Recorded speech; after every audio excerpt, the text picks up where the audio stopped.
This is study point 2 GK test आपका अपना YouTube channel परिवार।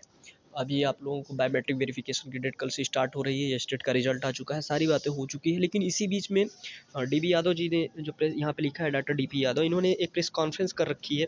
इनकी प्रेस कॉन्फ्रेंस की एक वॉइस आई हुई है, वो पूरी मैं आप लोगों को सुनाता हूँ। पहले आप लोग पूरा सुनिए इनका क्या कहना है, क्या आप लोगों के मार्क्स की रिकॉर्डिंग इनके द्वारा बोला गया, क्या कुछ कहा गया, एक बार प्लीज आप लोग सुनिए। वो आउट ऑफ सिलेबस आया है। हालांकि पहली मर्तबा बोर्ड के इतिहास में अगर स्टेट की बात की जाए तो जो परीक्षाएं थी वो एक पाठ्यक्रम के तहत आयोजित की गई थी। बाकायदा विद्यालय शिक्षा बोर्ड की आधिकारिक वेबसाइट पर पाठ्यक्रम दिया गया था, डाला गया था और उसके बाद परीक्षा आयोजित की गई थी। बाद में सवाल खड़े किए गए थे कि पेपर आउट ऑफ सिलेबस था। वो तमाम चीजों पर चर्चा करने के लिए हरियाणा विद्यालय शिक्षा बोर्ड के अध्यक्ष डॉक्टर वीपी यादव जी हमारे साथ हैं। सर, परीक्षा के लिए जो है आपने बताया था कि तमाम चीजें, तमाम जो रस्साकसी थी वो पूरी एक तरह से हो चुकी है। परिणाम की बात करेंगे सबसे पहले, कब तक परिणाम संभावित है? परिणाम हमने तैयार एक तरह से कर लिया। अभी बच्चों को पहले तो हम बायोमेट्रिक से लिए बुलाते हैं और बहुत जल्दी हम इसका परिणाम जो है आप दे देंगे। अक्सर देखा जाता है सर, बायोमेट्रिक के लिए उन्हीं विद्यार्थियों को आमंत्रित किया जाता है, बुलाया जाता है जो कि सफल जो कैंडिडेट है, ये माना जा सकता है सर? नहीं, बिल्कुल। जो माननीय उच्च न्यायालय के जो आदेश हैं उनके तहत रिजल्ट डिक्लेरेशन से पहले भी हम एक बार कैंडिडेट्स को बुलाकर उनका बायोमेट्रिक करवाते हैं। तमाम औपचारिकताएं पूरी की जाती है। क्या माना जाए सर, इस बार परीक्षा परिणाम बढ़ेगा कुछ? इस तरह से आपके द्वारा पाठ्यक्रम जारी किया गया था, एक कयास लगाए गए थे कि 20 से 30% तक परीक्षा परिणाम इस बार रह सकता है। क्या माना जाए सर? हालांकि गोपनीय बात है अभी, क्योंकि परीक्षा परिणाम अभी रिलीज नहीं हुआ है।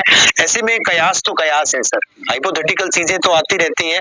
तो क्या माना जाए इस बार? क्या जो आपने एक तरह से यूं कहिएगा कि एक प्रोफेट भविष्यवाणी की थी कि इस बार परीक्षा परिणाम बढ़ सकता है, बढ़ा है सर?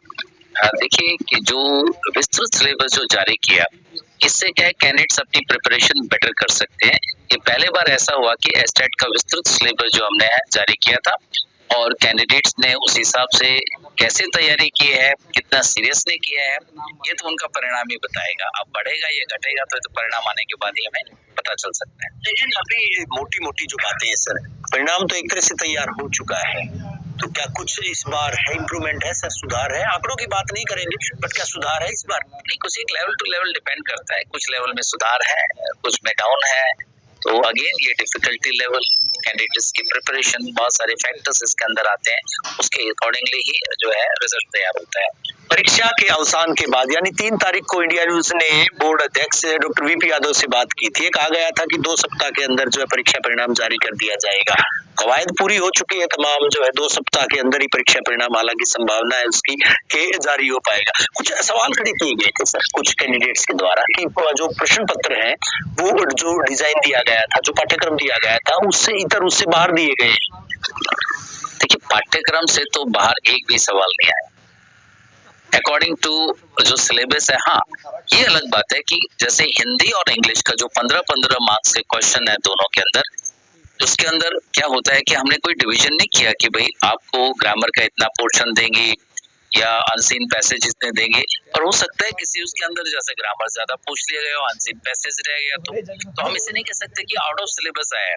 सिलेबस के अंदर से ही क्वेश्चन पेपर था, लेकिन उसका सिलेबस का 360 डिग्री जो कवरेज है वो कहीं नहीं